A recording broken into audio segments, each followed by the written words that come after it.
एक और क्वेश्चन पूछूंगा इसी जी में जी जी पूछिए। कि जब कभी भी आपको एंग्जाइटी होती है हाँ हाँ। तो आप उस एंग्जाइटी को ख़त्म करने के लिए इंस्टेंट सॉल्यूशन क्या करते हो और लॉन्ग टर्म इसका सॉल्यूशन क्या हो सकता है? एंग्जाइटी मतलब उसके बाद से ऐसा नहीं कि मुझे कभी हुई नहीं, एक आध दिन कभी 2 घंटे आधा घंटा सिचुएशंस आती हैं ऐसी जो नॉर्मल बातें हैं।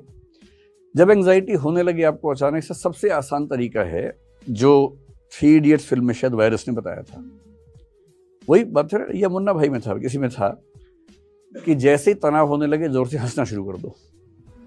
मुन्ना भाई में शायद था ना। मैं ये नहीं कह रहा कि आप हंसे ही, वो एक तरीका है।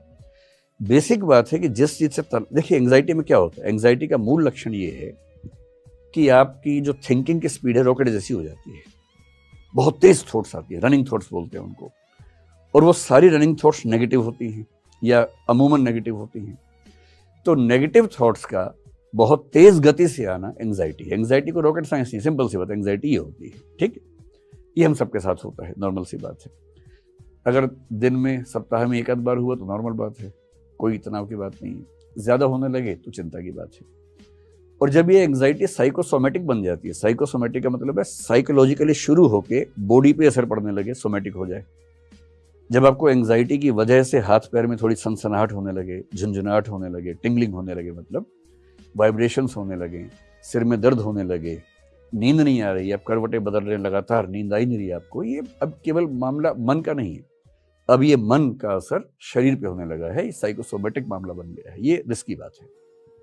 और अगर ये 2 सप्ताह लगातार चल गया तो ये डिप्रेशन हो जाएगा। उसके बाद डिप्रेशन की परिभाषा है कि कम से कम 2 सप्ताह की वो अवस्था हो और आप हेल्पलेसनेस, पर्पसलेसनेस, वर्थलेसनेस ये सब महसूस करें कि जीवन का सार नहीं है, मेरे आसपास कोई नहीं है, मैं अकेला हूँ, निराश हूँ, अवसाद में हूँ, हताशा में हूँ, निरर्थक हो गया हूँ। अगर ये सब फीलिंग्स लगातार सस्टेन करें तो आप डिप्रेशन में चले जाते हैं, जो कि बहुत बुरी अवस्था होती है। तो कभी आपको एंग्जाइटी हो, इससे सबसे आसान तरीका है ठीक उस समय एंग्जाइटी जैसे शुरू होने लगे उस विषय पर सोचना नहीं है, काम इतना ही करना है। पर इतना आसान नहीं, अब जिस पे नहीं सोचना चाहेंगे सारे विचार उसी पे आते हैं उस समय। तो अगर मैं कहूँ कि मेडिटेशन कर लो, वो सब उस समय होता नहीं है, मुझसे तो नहीं होता है, आपसे शायद हो जाता हो, मुझसे तो नहीं होता है। तो सबसे अच्छा तरीका उस समय आपको फिल्म देखना शुरू कर दें या रील्स देखना शुरू कर दें। रील्स में ऐसे बहुत इंटरेस्टिंग इवेंट्स होते हैं 10-10 सेकंड के।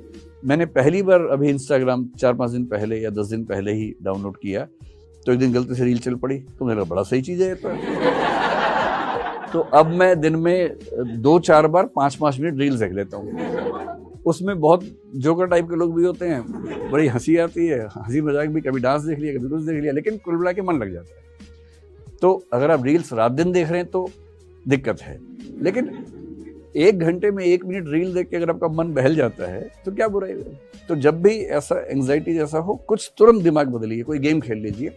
सबसे अच्छा है रनिंग कर लीजिए या जॉगिंग कर लीजिए या तेज गति से चलिए।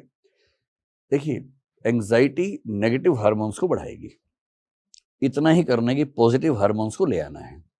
और पॉजिटिव हार्मोन्स कैसे आते हैं, अगर किसी से मोहब्बत करते हैं उसको फोन कर दीजिए, ऑक्साइटोसिन रिलीज हो जाएगा।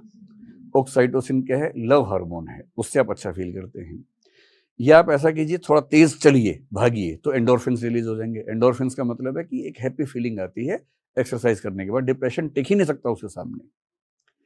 ये डोपामाइन है, जब आप अच्छे लोगों से मिलेंगे, कुछ अच्छा इंटरेस्ट से काम करेंगे तो वो रिलीज हो जाएगा। ये सेरोटोनिन बेसिकली एक हार्मोन है जो आपके मूड बैलेंसिंग करता है। ये 4 हार्मोन चाहिए, इनमें से जो सबसे आसान लगे उस समय। अकेले हैं, रनिंग, चलना शुरू कर दीजिए। किसी ऐसे व्यक्ति के साथ जिससे प्रेम करते हैं उसके साथ थोड़ा बैठ जाइए, अच्छा हार्मोन आया तो वो शांत हो जाएगा। इतना ही खेल है बस, और कुछ